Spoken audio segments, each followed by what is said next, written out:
God, ಒಂದ್ ವೇಳೆ ಅಜ್ಜಿ ನಿಜವಾಗ್ಲೂ ಅಪ್ಪಂಗ್ ಹೇಳ್ಬಿಟ್ರೆ ನಾನ್ ಏನ್ ಮಾಡ್ಲಿ? ನಾನು ಅಪ್ಪಂಗ್ ನೇರವಾಗಿ ಹೇಳ್ಬಿಡ್ತೀನಿ, ಆ ಮೂರ್ಖ ಬ್ರಹ್ಮಚಾರಿ ನನ್ಗೆ ಚೆನ್ನಾಗ್ ಸುಟ್ಬಿಟ್ಟ ಅಂತ.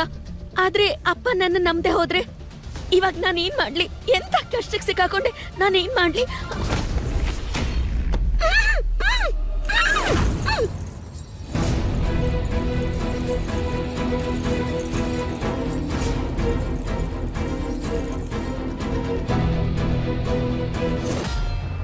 ನೀನಾ? ಈ ಗೆಜ್ಜೆ ಯಾರ್ದಿರ್ಬೋದು? ಇದಂತೂ ಫುಲ್ ಸೇಮ್ ಟು ಸೇಮ್. ನೀನ್ ಗೆಜ್ಜೆಗೋಸ್ಕರ ಟೆನ್ಷನ್ ಆಗಿದೆ, ನಾನು ನಿಂಗೋಸ್ಕರ ಟೆನ್ಷನ್ ಆಗಿದೆ. ನಿನ್ ಮೆಸೇಜ್ ನೋಡಿದ ತಕ್ಷಣ ನಾನು ಓಡೋಗಿ ಪಟ್ಟಂತ ಅಂಗಡಿ ಡೋರ್ನ ತೆಗೆಸಿ ಹುಡ್ಕೊಂಡು ತಗೊಂಡ್ಬಂದೆ ಇದನ್ನ.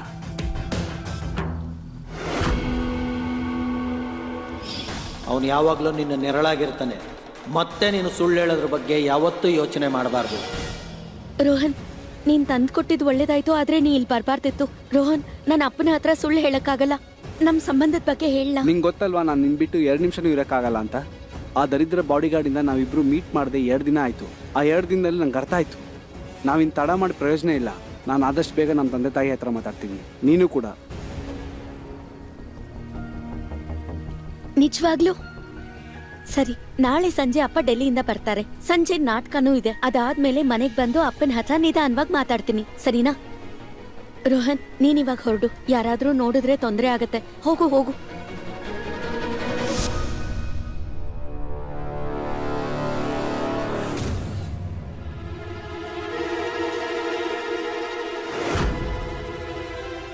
ಇಷ್ಟು ಸರಿ ರಾತ್ರಿನಲ್ಲಿ ಮನೆ ಆಚೆ ಏನ್ ಮಾಡಕ್ ಹೋಗಿದ್ದೆ?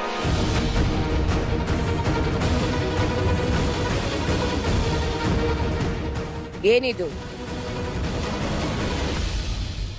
ನಾನ್ ಕೇಳ್ತಿದ್ದೀನಿ, ಏನಿದು?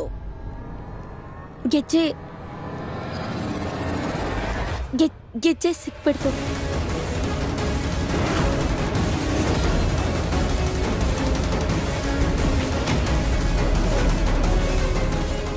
ಇದು ಮನೆ ಹೊರಗಡೆನೆ ಸಿಕ್ತಾ, ಇಲ್ಲ ಅವನೇ ಏನಾದ್ರೂ ತಂದ್ಕೊಟ್ಟು ಹೋದ್ನಾ? ನಾನೇನಕ್ಕೆ ಹೇಳ್ತಾ ಇದ್ದೀನಿ ಅಂದ್ರೆ, ನಿನ್ನನ್ ಪ್ರೀತಿಸೋರು ತುಂಬಾ ಜನ ಇದಾರಲ್ಲ. ಇಲ್ಲ ಅಜ್ಜಿ. ಸತ್ ಹೋಗಿರೋ ನಿಮ್ಮ ಅಮ್ಮನ ಮೇಲೆ ಆಣೆ ಮಾಡಿ ಹೇಳು. ಯಾಕೆಂದ್ರೆ ಅವಳನ್ನೇ ತಾನೇ ನೀ ಜಾಸ್ತಿ ಪ್ರೀತಿಸೋದು. ನಿಜವಾಗ್ಲೂ ನಿನಗಿದು ಮನೆ ಆಚೆನೆ ಸಿಕ್ತಾ?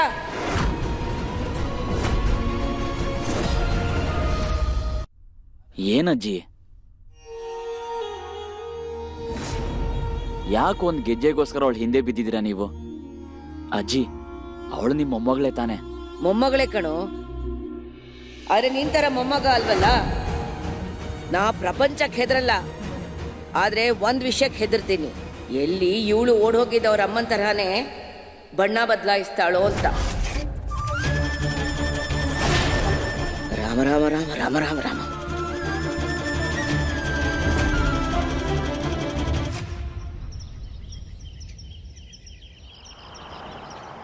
ಪರಿಚಯ ಮಾಡ್ಸೋದೆ ಮರ್ತ್ಬಿಟ್ಟೆ. ಇವಳು ನನ್ ಮೊದಲನೇ ಮಗಳು ಅದಿತಿ ಅಂತ, ತುಂಬಾ ಒಳ್ಳೆಯವಳು. ಇವರೇ ನಮ್ ಪ್ರೀತಿ ಅಳಿಯಂದ್ರು, ಅನಿಲ್ ಅಂತ. ತುಂಬಾ ದೊಡ್ಡ ಕಂಪ್ನಿಲಿ ದೊಡ್ಡ ಹುದ್ದೆಲಿದ್ದಾರೆ. ಇವ್ರನ್ನ ಎಷ್ಟೇ ಹೊಗಳಿದ್ರು ಅದ್ ತುಂಬಾನೇ ಕಡಿಮೆ. ನಾನ್ ಪ್ರತಿದಿನ ನನ್ ಕೃಷ್ಣನಲ್ಲಿ ಪ್ರಾರ್ಥನೆ ಮಾಡೋದು ಒಂದೇ, ನಮ್ ರಿಯಾಗೆ ಇಂಥದ್ದೇ ಒಳ್ಳೆ ಗಂಡ ಸಿಗ್ಲಿ ಅಂತ. ಅಯ್ಯೋ, ನೀವು ಸ್ವೀಟ್ ತಗೊಳ್ಳೇ ಇಲ್ಲ. ಇಲ್ಲಿ ಇದು ವರ್ಲ್ಡ್ ಫೇಮಸ್ಸು, ತಗೊಳ್ಳಿ.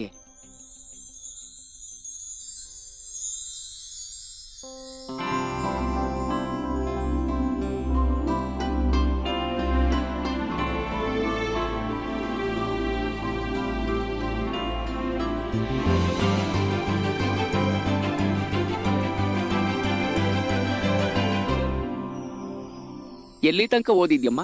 ಅದು BA ಪಾಸ್ ಆಗಿದೆ. MA ಮಾಡಕ್ ರೆಡಿ ಆಗ್ತಿದ್ದೇನೆ. ಓದದ್ ಬಿಟ್ಟು ಬೇರೆ ಏನ್ ಹಾಬೀಸ್ ಇದೆ? ನಾನು ಪೇಂಟಿಂಗ್ ಮಾಡ್ತೀನಿ, ಮತ್ತೆ ಸ್ವಲ್ಪ ಫ್ಯಾಷನ್ ಡಿಸೈನಿಂಗ್ ಬಗ್ಗೆನೂ ಆಸಕ್ತಿ ಇದೆ. ಸ್ವಲ್ಪನಾ? ಫ್ಯಾಷನ್ ಡಿಸೈನಿಂಗ್ ಅಂದ್ರೆ ಪ್ರಾಣ.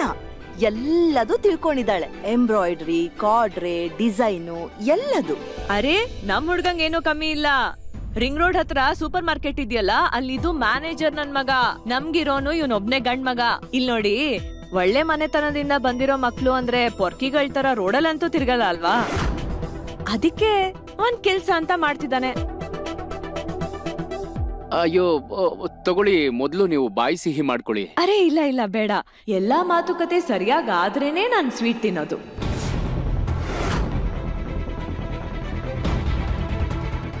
ಹೇಳಿ. ಅಯ್ಯೋ, BMW ಮರ್ಸಿಡಿಸ್ ಯಾವುದು ಕೇಳ್ತಿಲ್ಲ, ಒಂದು ಬೈಕ್ ಕೇಳ್ತಾ ಇದೀವಿ ಅಷ್ಟೇ. ಅದು ಇವನ್ ಎಂಗೇಜ್ಮೆಂಟ್ಗೆ. ಅದನ್ನ ನಮ್ಮ ಮಗ ಓಡಿಸ್ತಾನೆ. ನಿಮ್ಮ ಮಗಳು ಅದ್ರ ಹಿಂದೆ ರಾಣಿ ತರ ಕೂತಿರ್ತಾಳೆ. ಆಹಾ, ನೀವ್ ಸರಿಯಾಗಿ ಹೇಳ್ತಿದ್ದೀರಾ. ಅದು ಮನೇಲಿ ಒಂದ್ ಬೈಕ್ ಇರ್ಲೇಬೇಕು ಅಲ್ವಾ?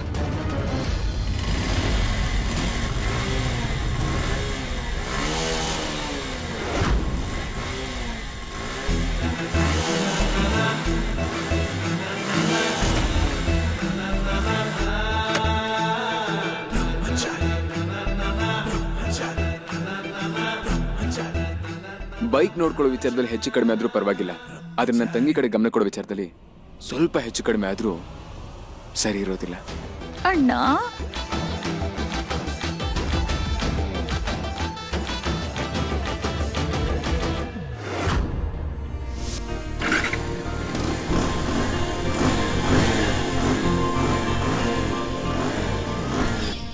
ನನ್ಗಂತೂ ಓಕೆ ಅಮ್ಮ. ಅರೆ ವಾ, ಇವಾಗ ತಗೊಳ್ಳಿ ಸರ್, ಇವಾಗ ಸ್ವೀಟ್ ತಿನ್ನಿ.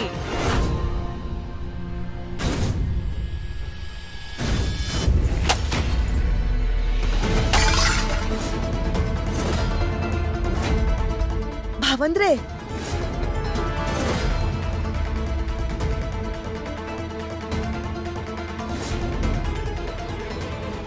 ನಿಮಗ್ ನಾಚಿಕೆ ಆಗಲ್ವಾ? ಹುಡ್ಗಿನ್ ನೋಡಕ್ ಬಂದಿದ್ದೀರಾ ಇಲ್ಲ ಹುಡ್ಗನ್ ಮಾರಾಟಕ್ಕ? ಹಾಗಿದ್ದಿದ್ರೆ ಹೋಗಿ ಯಾವ್ದಾದ್ರು ತರಕಾರಿ ಅಂಗಡಿಲಿ ವ್ಯಾಪಾರ ಕೂತ್ಕೊಳ್ಳಿ. ಇಲ್ಲಿ ಬೇಡ, ಇಲ್ಲಿ ಮಾನ ಮರ್ಯಾದೆಯಿಂದ ಬದುಕ್ತಿದ್ದೀವಿ. ಏನಿದು? ಮತ್ತೆ ಈ ವಿಷಯ ನೀವು ತಿಳ್ಕೊಳ್ಳೇಬೇಕು. ವರದಕ್ಷಿಣೆ ಕೊಡೋದು ತಗೊಳ್ಳೋದು ಎರಡು ಅಪರಾಧ. ತಾಯಮ್ಮ, ಇದು ವರದಕ್ಷಿಣೆ ಅಲ್ಲ, ಗಿಫ್ಟು. ಒಬ್ಬ ಅಣ್ಣ ಪ್ರೀತಿಯಿಂದ ತನ್ನ ತಂಗಿ ಕೊಡ್ತಾ ಇರೋದು. ಓ ವಾ ವಾ ವಾ ವಾ ವಾ ವಾ, ಅಬ್ಬಬ್ಬಬ್ಬಾ. ಇಡೀ ಊರ್ಗೆ ನೀನ್ ಅಣ್ಣನ? ಇಡೀ ಊರೇ ನಿನ್ನ ಸೂರಜಣ್ಣ ಅಂತ ಕರೀತಾರ? ಆದ್ರೆ ಅತ್ಗೆ, ಈ ಬೈಕ್ ತಗೊಳ್ಳೋದಕ್ ಮುಂಚೆ ಒಂದ್ ವಿಷಯ ತಿಳ್ಕೊಳ್ಳಿ. ಈ ಬೈಕ್ ನ ಇವನು ದುಡ್ಡು ಕೊಟ್ಟು ತಗೊಂಡ ಇಲ್ಲ ಧಮ್ಕಿ ಹಾಕಿ ತಗೊಂಡ? ಮತ್ತೆ ನೀನು, ನಿನ್ನ ಆತ್ಮ ಸನ್ಮಾನ ಏನಾಯ್ತು? ಓದಿದ್ಯಾ, ತಿಳ್ಕೊಂಡಿದ್ಯಾ, ಒಳ್ಳೆ ಸಂಬಳ ಕೂಡ ಬರುತ್ತೆ. ಹೀಗೆ ಹುಡುಗಿ ಮನೆ ಹತ್ರ ವರದಕ್ಷಿಣೆ ಕೇಳಿ ಭಿಕ್ಷೆ ಬೇಡ್ತಿರಲ್ಲ, ನಾಚಿಕೆ ಆಗಲ್ವಾ ನಿಮ್ಗೆ? ಭಾವ, ನೀವಿಲ್ ಬಂದ್ ಕೂತ್ಕೊಳ್ಳಿ. ಇಷ್ಟೆಲ್ಲ ಆದ್ಮೇಲೂ ಎಷ್ಟು ಅಂತ ನೋಡ್ಲಿ, ಮಗಳೇ, ಎಷ್ಟು ಅಂತ ನೋಡ್ಲಿ ಹೇಳಿ? ಒಂದ್ ಲೋಟ ನೀರ್ ತಗೊಂಬ. ನೀರ್ ತಗೊಂಡ್ಬಂದು ಅವ್ನ ಮುಖಕ್ಕೆ ಸುರಿರಿ, ಅದು ಹಂಡೆಗಟ್ಲೆ. ಅದ್ರಲ್ಲೇ ಬಿದ್ದು ಸಾಯ್ಲಿ. ಒಂದ್ ವಿಷಯ ತಿಳ್ಕೊಳ್ಳಿ, ನಾವು ನಮ್ಮ ಹುಡುಗಿಗೆ ಅಷ್ಟೇ ಪ್ರೀತಿಯಿಂದ ಸಾಕಿದೀವಿ ಎಷ್ಟು ನೀವು ಕೊಟ್ಟಿದ್ದೀರೋ. ನಮ್ಮ ಹುಡುಗಿ ಶಿಕ್ಷಣಕ್ಕೂ ನಾವು ಅಷ್ಟೇ ಖರ್ಚು ಮಾಡಿದೀವಿ, ನೀವು ಖರ್ಚು ಮಾಡಿದಷ್ಟು. ಮತ್ತೆ ಈ ಮದುವೆ ವಿಷಯದಲ್ಲಿ ವರದಕ್ಷಿಣೆ ವಿಚಾರ ಏನಕ್ಕೆ ಬರುತ್ತೆ? ವರದಕ್ಷಿಣೆ ಕೇಳೋ ಈ ಅತ್ತೆರು ಕಡೆಗಾಲದಲ್ಲಿ ವಯಸ್ಸಾಗಿರೋ ಅವ್ರ ಅತ್ತೆರಿಗೆ ಒಂದ್ ಹನಿ ನೀರ್ ಕೂಡ ಕೊಡಲ್ಲ. ಇದು ತುಂಬಾ ಅತಿ ಆಯ್ತು ಸರಳ ಅವರೇ. ನಾವಿಲ್ಲಿಗೆ ಮಾನ ಮರ್ಯಾದೆ ತೆಗೆಸ್ಕೊಳ್ಳೋಕ್ ಬಂದಿಲ್ಲ. ಅರೆ, ಕೊಡೋದು ತಗೊಳ್ಳೋದು ಎಲ್ಲಾ ಕಡೆ ನಡೆಯುತ್ತೆ.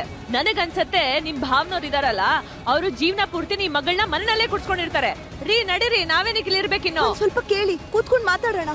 ಕೇಳಿ ಸ್ವಲ್ಪ.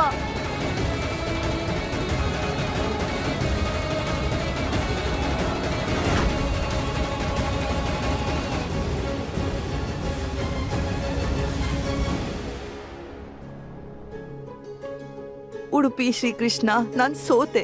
ಭಾವ, ನೀವ್ ನಿಮ್ ಪ್ರಕಾರ ಸರಿನೇ ಇದ್ದೀರಾ. ಆದ್ರೂ ಸಮಾಜ ರೀತಿ ನೀತಿ ಬಗ್ಗೆ ನಾವು ಯೋಚನೆ ಮಾಡ್ಬೇಕಲ್ವಾ? ಕೊಟ್ಟು ತಗೊಳ್ಳೋದು ಇಲ್ದಲೆ ಮದ್ವೆ ಎಲ್ ಮಾಡಕ್ಕಾಗತ್ತೆ?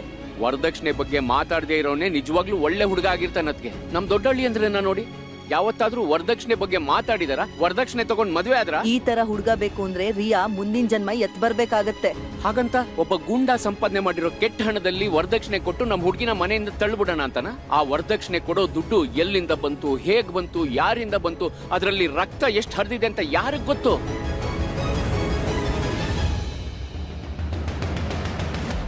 ಅದ್ಗೆ ರಿಯಾ ನನ್ಗೆ ಮಗಳಿದ್ದ ಹಾಗೆ. ನಾನು ಯಾವಾಗ್ಲೂ ಆಕೆನ ಜೀವನ ಪೂರ್ತಿ ಮದ್ವೆ ಆಗದೆ ಹಾಗೆ ಇರ್ಬೇಕಲ್ವಾ? ನಿಮ್ ಪ್ರಾಬ್ಲಮ್ ಏನು ಚಿಕ್ಕಪ್ಪ? ಹಾ, ಪದೇ ಪದೇ ನಿಮ್ ಆದರ್ಶನ ಮುಂದೆ ಇಟ್ಕೊಂಡು ನನ್ ಕನ್ಸನ್ನ ನುಚ್ಚುನೂರು ಮಾಡ್ತೀರಾ. ಯಾಕೆ ನ್ಯಾಯ ಧರ್ಮ ಎಲ್ಲ ತಗೊಂಡ್ ಬಂದು ನನ್ ತಲೆ ಮೇಲೆ ಹಾಕ್ತಿದ್ದೀರಾ? ನನಗೆ ಗೊತ್ತಾಗ್ತಿಲ್ಲ. ದೊಡ್ಡೋರು ಸಣ್ಣೋರು ಅಂತ ನೋಡ್ದಲೆ ಬಾಯಿಗೆ ಬಂದಂಗ್ ಹರಡ್ತಿದ್ಯಾ? ಸುಮ್ನೆ ಇದ್ರೆ ಸರಿ, ಇಲ್ಲ ಅಂದ್ರೆ ಇಲ್ದಿದ್ರೆ ಏನ್ ಮಾಡ್ತೀರಾ? ಹೊಡಿತೀರಾ ನನ್ನ? ಯಾಕೆ ಹೇಳಿರು? ಏನ್ ಹೊಡಿರಿ, ಮಾಡ್ತೀರಿ? ಹೊಡಿರಿ ಎಲ್ಲ. ಇವತ್ ನನ್ಗೆ ಏನ್ ಅನ್ಸುತ್ತೋ ಅದನ್ನ ನಾನು ಹೇಳ್ತೀನಿ. ಇದೇ ಮೊದಲನೇ ಸಲ ಅಲ್ಲ, 5ನೇ ಸಲ ನಿಮ್ಮಿಂದ ನನ್ ಮದುವೆ ನಿಂತೋಯ್ತು. ಇದಕ್ಕೆ ನಾನ್ ನಿಮ್ಗೆ ಹೇಳ್ತಿದ್ದು, ಆ ಹುಡುಗ ಅವ್ರು ಬಂದ್ರೆ ಇವ್ರ ಮನೇಲಿ ಇರೋದ್ ಬೇಡ ಅಂತ. ಆದ್ರೆ ನಿಮ್ಗೆ ಇವ್ರ ಕೈಯಲ್ಲಿ ನಂಗೆ ಆಶೀರ್ವಾದ ಮಾಡಿಸ್ಬೇಕಿತ್ತು. ನೋಡಿ, ಸಿಕ್ಬಿಡ್ತು ನಂಗೆ ಆಶೀರ್ವಾದ. ಈ ಮನೇಲಿ ಇರೋ ಬದಲು ನಾನು ಇಲ್ಲಿಂದ ಹೊರಗಡೆ ಹೊರಟೋಗೋದೇ ವಾಸಿ. ರಿಯಾ ರಿಯಾ ರಿಯಾ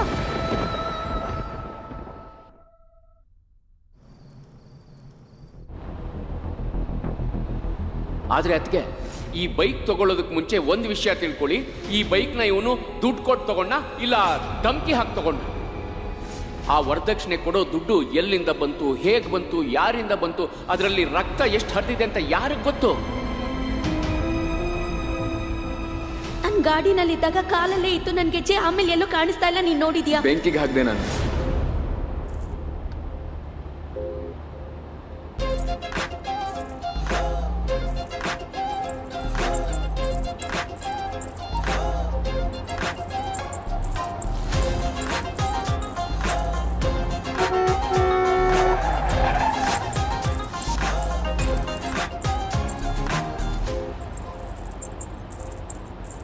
ಈ ತರ್ಲೆ ಬ್ರಹ್ಮಚಾರಿಗೆ ತೊಂದರೆ ಕೊಟ್ಟು ಮಜಾ ಬಂತು.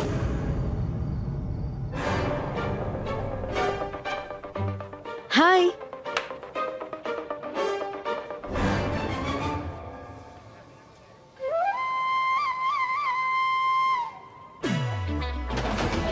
ಒಂದ್ ವೇಳೆ ನಾಚಿಕೆ ಇಲ್ದಿರೋ ಬ್ರಹ್ಮಚಾರಿ ಪರ್ಮಿಷನ್ ಸಿಕ್ಕಿದ್ರೆ ನಾನು ಒಳಗಡೆ ಹೋಗಿ ಡ್ರೆಸ್ ಚೇಂಜ್ ಮಾಡ್ಕೋಬೋದಾ?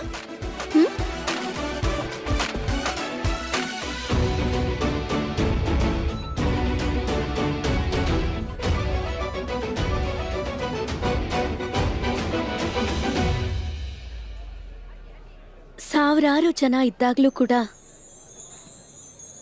ಯಾರನ್ನು ನೋಡಿ ನನ್ನ ಮನ್ಸು ಹೊಡ್ಕೊಳ್ಳಿಲ್ಲ.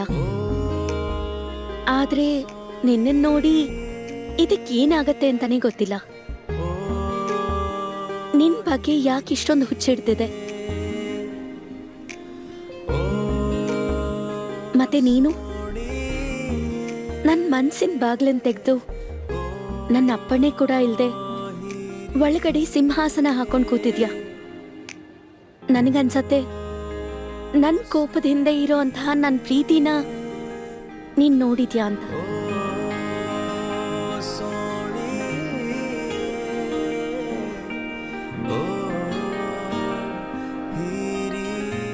ಅನುಭವ ಅನುಭವ ಅನುಭವ ಪಟ್ಟಿದ್ಯಾ ಅಂತ ತಗೋಬೇಕು.